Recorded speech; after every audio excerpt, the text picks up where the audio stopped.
اعوذ باللہ من الشیطان الرجیم، بسم اللہ الرحمن الرحیم۔ استستغیثون ربکم فاستجاب لکم انی ممدکم بألف من الملائکۃ مردفین وما جعلہ اللہ الا بشری ولتطمئن بہ قلوبکم وما النصر الا من عند اللہ ان اللہ عزیز حکیم۔ اذ یغشیکم النعاس امنۃ منہ وینزل علیکم من السماء ماء لیطہرکم بہ ویذھب عنکم رجز الشیطان ولیربط علی قلوبکم ویثبت بہ الاقدام۔ اس وقت کو یاد کرو جب تم اپنے رب سے فریاد کر رہے تھے، پھر اللہ نے تمہاری سن لی۔ میں تم کو 1000 فرشتوں سے مدد دوں گا جو لگاتار چلے آئیں گے، اور اللہ نے یہ امداد محض اس لیے کہ تمہیں خوشخبری ہو تاکہ اس سے تمہارے دلوں کو اطمینان ہو جائے، اور مدد صرف اللہ ہی کی طرف سے ہے جو کہ زبردست و حکمت والا ہے۔ اس وقت کو یاد کرو جب اللہ نے تمہیں تسکین دینے کے لیے تم پر غنودگی طاری کر رہا تھا اور تم پر آسمان سے پانی برسا رہا تھا، اس پانی کے ذریعے تم کو پاک کر دے ہوئے اور تم سے شیطانی وسوسے کو دفع کر دے ہوئے اور تمہارے دلوں کو مضبوط کر دے اور تمہارے پاؤں جما دے ہوئے۔ استستغیثون ربکم فاستجاب لکم انی ممدکم بألف من الملائکۃ مردفین۔ اس وقت کو یاد کرو جب تم اپنے رب سے فریاد کر رہے تھے۔ اللہ کے نبی صلی اللہ علیہ وسلم جب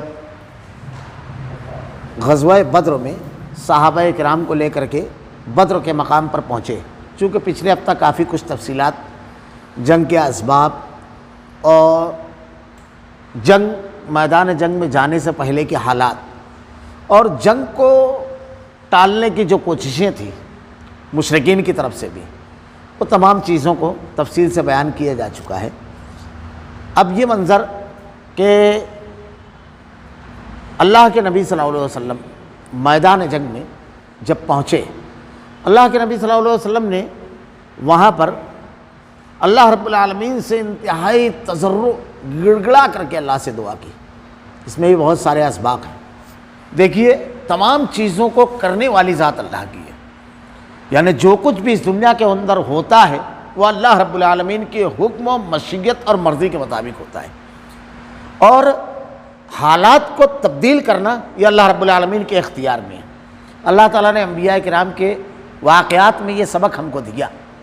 اب دیکھیے، حضرت موسیٰ علیہ السلام اور آپ کی پوری قوم کو ختم کرنے کے لیے فرعون اپنے لشکر کو لے کر نکلا۔ بنی اسرائیل جو برسوں کی بزدلی کی، برسوں کی غلامی کی وجہ سے ان کے اندر کم ہمتی آ گئی تھی، یعنی اتنی کم ہمت تھے کہ ان کو خوشخبری دی جا رہی ہے فتح کی، اور وہ کہتے ہیں تم اور تمہارا رب جا کر کے لڑو، اذهب انت وربک فقاتلا انا ہاہنا قاعدون۔ سائیکالوجی بنتی ہے یہ۔ اس قوم کے ذریعے فرعون جیسے ظالم، سرکش، سارے قوت و اختیار کے مالک بادشاہ کو اس کے لاہو لشکر کے ساتھ ختم کرنا تھا اللہ کو۔ ذرا تو سوچنے کی بات ہے، ایسی قوم جو نسل و در نسل و ظلم کی چکی میں پستے ہوئے نفسیاتی اعتبار سے ہتھیار ڈال دینا جس کو ہم کہتے ہیں، انتہائی پسمردہ ہو چکی تھی، اس قوم کو اللہ تعالیٰ نے نکالا۔ حضرت موسیٰ علیہ السلام کو حکم دیا لے کر نکلو، اور پھر وہ واقعہ بھی ہمارے سامنے کے سامنے ٹھاٹے مارتا ہوا دریا، پیچھے فرعون کا لشکر، دونوں طرف راستے بند تھے۔ اللہ نے یہ سبق دیا کہ مسلمان کبھی سامنے راستہ بند ہو تو پست و ہمت نہ ہو، اس رب پر توکل کرنا چاہیے جو دونوں طرف راستے بند ہو تو راستہ کھول دیتا ہے۔ حضرت موسیٰ علیہ السلام کی زبان اقدس سے جملہ نکلا، ان معی ربی سیہدین، میرا رب راستہ دکھائے گا، راستہ کھولے گا۔ یہ ہے ایک مومن کا طریقہ اور انداز، انتہائی نامساعد اور مشکل حالات میں اللہ پر توکل، اللہ سے امید اور اسباب کو اختیار کرنا۔ یہ حضرت موسیٰ علیہ السلام کو اللہ نے حکم دیا کہ دریا پر لاٹھی مارو۔ اللہ اگر چاہتا تو یوں ہی دریا پھاڑ دیتا، لیکن اللہ نے حکم دیا تم عمل کرو، جتنا تمہارے اختیار میں اتنا تم کرو۔ آپ نے عصا مارا، اللہ نے راستہ بنا دیا، اور پھر اس کے بعد وَمَكَرُوا وَمَكَرَ اللَّهُ وَاللَّهُ خَيْرُ الْمَاكِرِينَ۔ مکر کیا کافروں نے، کافر، اسلام دشمن، حق کو ختم کرنے والے ایک تدبیر کرتے ہیں، ایک چال چلتے ہیں۔ وَمَكَرُوا وَمَكَرَ اللَّهُ وَاللَّهُ خَيْرُ الْمَاكِرِينَ، اللہ بہترین تدبیر کرنے والا ہے۔ ایک تدبیر اللہ تعالیٰ آسمان پہ کرتا ہے۔ طاقتور مشرک کافر یہ سمجھتا ہے کہ میں ختم کرنے کے لیے پوری توانائی کے ساتھ نکلا ہوں، لیکن جب وہ اپنی پوری توانائی کے ساتھ نکلتا ہے تو کائنات کی ساری قوتوں کا یک و تنہا مالک رب اس کی ساری توانائیوں کو وہیں توڑ دیتا ہے. اور یہ ایک دو مرتبہ تاریخ میں نہیں ہوا، میں اشارہ صرف دے رہا ہوں. کیا ہوا اس کے بعد؟ وہی دریا جو حضرت موسیٰ علیہ السلام کو اس وقت جب آپ کی ولادت ہوئی بحفاظت فرعون کے دربار تک پہنچایا تھا، وہی دریا جس نے پورے بنی اسرائیل کو پار کیا، وہی دریا فرعون پورے لاہو لشکر کے ساتھ گرکاب ہو گیا. سارا اختیار اور ساری قوت اللہ، ایک ہی دریا ہے. بنی اسرائیل کے لیے رہگزر بنا حضرت موسیٰ علیہ السلام کو جہاں پر پالنا تھا. اب اس میں بھی بڑی حکمت ہے، میں یاد دہانی کے طور پر بول دوں. حضرت موسیٰ علیہ السلام اور بنی اسرائیل کا جو واقعہ ہے اللہ نے بڑی تفصیل سے بیان کیا ہے، اور ہندوستانی مسلمانوں کو خاص طور سے اس کو پڑھنا چاہیے. بالکل بہت ساری چیزیں بالکل مماثلت ہے. مثلا آپ جس قوم میں مبعوث کیے گئے وہ 20% تھے اور بگڑے ہوئے بنی اسرائیل کے لوگ. کتنے بگڑے تھے؟ ذرا سا اللہ کے نبی گئے، سارے معجزات دیکھنے کے بعد بچڑے کی پوجا کرنے لگے. ہمارے یہاں ایک خبر آپ اڑا دیجئے، فلاں جگہ کا پانی کھارا پانی سمندر کا میٹھا ہو گیا، پوری قوم دوڑنے لگتی ہے. ایک جھوٹی خبر اڑا دیجئے. تو پورے بگڑے ہوئے تھے، ان کے اوپر حاکم 80% وہ ظالم. ہمارے یہاں حاکم 80% ہے، وہ بھی ظلم کے انتہاؤں سے گزر رہے ہیں. اور ایسے ہی ہماری نفسیات بھی یعنی کم ہمتی اور پست ہمتی کی طرف جا رہی ہے.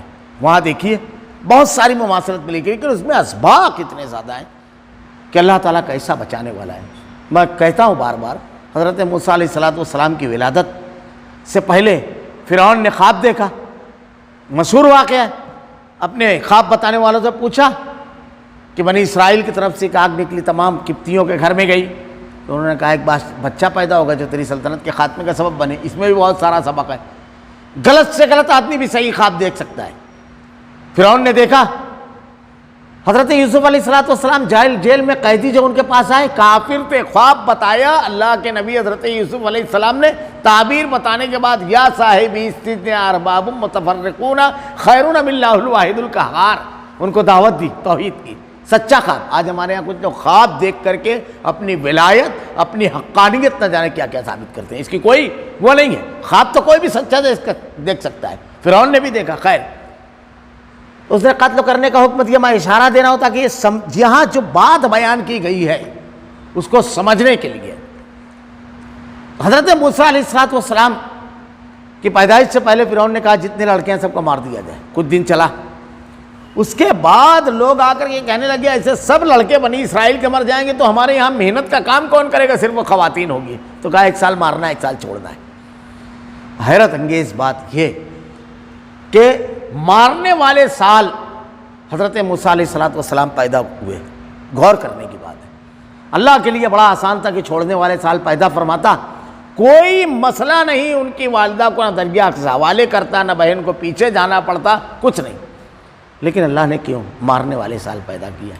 توحید کی دلیل ہے اس میں. ساری اختیار اور قوت اللہ کا ہے.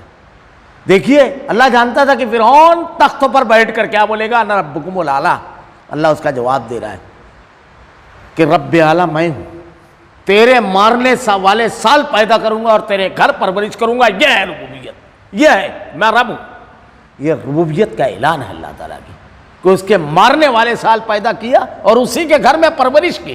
اللہ ایسا بچانے والا ہے رب العالمین. خیر تو واقعات میں یہ چیز آپ کو ملے گی. اللہ کے نبی صلی اللہ علیہ وسلم جب غزوہ بدر میں پہنچے تو جتنے اہل ایمان صحابہ کرام تھے جن کے ساتھ آپ نکل سکتے تھے، لشکر سے سابقہ ہوا، آپ قافلے کی غرض سے نکلے. اور میں نے پچھلے ہفتہ یہ وضاحت کی تھی یہ وہ قافلہ تھا. بعض لوگ ایک لمبی بحث اس سلسلے میں یہ کرنے لگے ہیں کہ یہ نہیں کہنا چاہیے کہ اللہ کے نبی قافلے کے لیے نکلے تھے. لیکن حقیقت یہ تاریخ یہ بتاتی ہے کہ وہ قافلے میں جو قافلہ تھا اس میں جو مال لگا ہوا تھا وہ صحابہ کرام کا تھا جو ہجرت کر کے مکہ سے مدینہ گئے. ان کی دکانیں ان کے مکانوں کو فروخت کر کے، اور یہ طے ہوا تھا کہ قافلے میں جتنا سرمایہ لگا گیا ہے اصل و سرمایہ ان لٹیروں کو پھر دے دیا جائے گا اور نفع جو ہے وہ مسلمانوں کے خلاف استعمال کیا جائے گا. تو اس قافلے کو روکنا عقلاً قانوناً انصافاً ہر حیثیت سے ضروری تھا. اپنا مال حاصل کرنا، اپنا دفاع اور اپنے مسلمانوں کو ختم کرنے والی قوتوں کی کمر توڑنا، یہ سب بہت زیادہ ضروری تھا۔ آدمی اپنی جان بچانے کے لیے نہ کرے، دنیا کے ہر قانون کہتا ہے کہ آپ اپنا تحفظ کیجئے، اور اس کے لیے جو کوشش کرتے ہیں وہ کر سکتے ہیں، اگر آپ کے جان پر آپ کے مال پر بنائے تو۔ یہ معاملہ تھا۔ اللہ کے نبی صلی اللہ علیہ وسلم نکلے، پہلی چیز اللہ نے جتنی صلاحیت، جتنا کچھ دیا ہے سب لے کر نکل جائیے، آپ سب کو استعمال کیجئے۔ اللہ کے نبی نے کہا اللہ پر توکل کرنا ہے تو پہلے اونٹ کو کھوٹے سے باندھ دو، اللہ پر توکل کرنا ہے تو نکلے۔ اب جب غزوہ بدر، میدان بدر میں پہنچے تو اہم ترین چیز کہ یہ تمام وسائل کی موجودگی میں فیصلہ جو ذات کرنے والی ہے اس ذات کے سامنے گریہ وزاری کرنا، اس سے مدد مانگنا، اور یہ یقین کامل دل میں رکھنا کہ حالات کیسے بھی ہوں، قوت مقابل کیسی بھی ہو، ان قوتوں کو زیر کرنا اور ان قوتوں کو ختم کرنا، یہ اس کے اختیار میں۔ کم من فئۃ قلیلۃ غلبت فئۃ کثیرۃ باذن اللہ۔ اور اگر یہ چیز رہے گی تو یہ توکل، اللہ سے یہ امید آدمی کو حوصلہ، عزیمت اور حالات کا مقابلہ مردانہ وار کرنے کی صلاحیت یہ عطا کرتی ہے۔ اللہ کے نبی صلی اللہ علیہ وسلم نے ہاتھ اٹھایا، بڑی گریہ زاری کے ساتھ اللہ کے نبی دعا کرنے ہیں۔ روایت کے الفاظ ہیں، اس میں حکمتیں بھی بہت ساری ہیں۔ اللہ کے نبی جو دعا مانگ رہے تھے بلند آواز میں مانگ رہے تھے، صحابہ کرام پیچھے سن رہے ہیں۔ اللہ کے نبی کہہ رہے ہیں کہ اے اللہ، یہ جو میرے ساتھی ہیں یہی ہے کل سرمایہ، اگر یہ ختم ہو گئے تو قیامت تک کوئی تیرا نام لینے والا نہیں رہے گا۔ الفاظ پر ذرا سا غور کیجئے، ان صحابہ کرام کے کانوں میں وہ الفاظ پہنچ رہے ہیں کہ اللہ کی توحید، اللہ کا دین ہمارے کاندھوں پر ہے، اب سب کچھ قربان کر کے اسے بچانا ہے۔ یہ جذبے ابھار رہے تھے، یہ جملے، کتنی بڑی ذمہ داری رب العالمین کے دین کی ہمارے اوپر ہے۔ کائنات کا امام کی زبان، کائنات کے امام کی زبان اقدس سے جو جملے نکل رہے ہیں، یہ احساس ذمہ داری صحابہ کرام کے اندر، اور اس کی وجہ سے جوش اور حمیت تمام چیزیں پیدا ہو رہی تھی۔ حضرت ابوبکر صدیق رضی اللہ تعالیٰ عنہ بار بار آپ کے اوپر چادر اڑاتے ہیں اور اس کے بعد کہتے ہیں اللہ کے نبی بس، اے اللہ کے رسول، اور پھر وہ تمام جملے حضرت سعد بن عبادہ، سعد بن معاذ، حضرت مقداد اور دیگر صحابہ کرام کے غور پڑی، جو پچھلے ہفتہ میں نے بیان کی، سنیے کہ اللہ کے نبی سے ان لوگوں نے کیا کہا۔ جب اللہ تعالیٰ سے دعا مانگی تو اللہ رب العالمین اہل ایمان کی مدد فرماتا ہے، وَلَا تَهِنُوا وَلَا تَحْزَنُوا وَأَنْتُمُ الْأَعْلَوْنَ إِن كُنتُم مُؤْمِنِينَ، نہ تم خوفزدہ ہوگے نہ غمگین۔ شرط یہ ہے کہ ایمان تمہارے اندر ہونا چاہیے، ایک شرط کے ساتھ ہے۔ اللہ نے کہا اس وقت تمہیں یاد کرو جب تم اپنے رب سے فریاد کر رہے تھے۔ فریاد کرنے والے ذات اور ان کے ساتھیوں کی تعداد 313، بعض لوگ 14، 17، 19 تک لکھی ہے، اور مقابل لشکر 1000۔ سب سے پہلی چیز تھی یہ کہ کوئی موازنہ نہیں تھا، 1 پر 3 آدمی بیٹھ رہے ہیں زیادہ، اس لیے اللہ نے جو مدد کی پہلی، پھر اللہ نے تمہاری سن لی، اور تم کو 1000 فرشتوں سے مدد دوں گا جو لگاتار چلے آئیں گے۔ غزوہ بدر میں 3 قسم کی مدد آئی، میں تینوں کو انشاءاللہ وہی تینوں چیزیں بیان کروں گا۔ 3 ٹائپ کی مدد آئی تھی غزوہ بدر میں۔ پہلے اللہ تعالیٰ نے فرشتوں کا نزول فرمایا۔ فرشتوں کا جو نزول ہوا ہے تو روایتوں میں آتا ہے کہ اللہ تعالیٰ نے فرشتوں کو نازل فرمایا تو صرف فرشتے اس لیے نہیں کہ ان کو دیکھ کر کے صحابہ کرام کو حوصلہ ملے، بلکہ میدان جنگ میں وہ شریک رہے۔ حضرت عباس رضی اللہ تعالیٰ عنہ کو گرفتار کر کے لایا گیا۔ حضرت عباس رضی اللہ تعالیٰ عنہ جنگ میں زبردستی لائے گئے تھے، زبردستی، آپ نہیں آنا چاہتے تھے۔ ان کو جب لائے تو جو صحابی ان کو گرفتار کیے تو وہ کہتے ہیں کہ میں نے ان کو گرفتار کیا، تو حضرت عباس رضی اللہ تعالیٰ عنہ کہتے ہیں کہ نہیں ہے، اللہ کے نبی سے کہا نہیں، بلکہ مجھ کو ایک بغیر سر والے انتہائی گورے چٹے شخصوں نے گرفتار کیا جو ابھی میدان جنگ میں اور آپ کے ساتھیوں میں کہیں نظر نہیں آ رہے ہیں۔ اللہ کے نبی نے ارشاد فرمایا صحابی سے کہ تمہاری اللہ نے ایک بزرگ فرشتے کے ذریعے مدد فرمائی۔ ایک صحابی کہتے ہیں کہ میں ایک مشرک کے پیچھے دوڑ رہا تھا، اچانک تڑاک کی آواز آئی اور ایک دیکھا میں نے ایک کوڑا اس کی پیشانی سے لے کے ناف تک کے کالا سیاہ نشان بنا دیا اور وہ ہلاک ہو گیا۔ ایک صحابی کہتے ہیں میں نے تلوار چلائی ایک مشرک کی طرف، لیکن میری تلوار اس کی گردن تک جانے سے پہلے اس کی گردن کٹ گئی۔ ایسے واقعات صحابہ کرام نے بیان فرمائے۔ روایتوں میں سیرت کی کتابیں آپ اٹھا کر دیکھیے تو یہ منظر جنگ شروع ہونے سے پہلے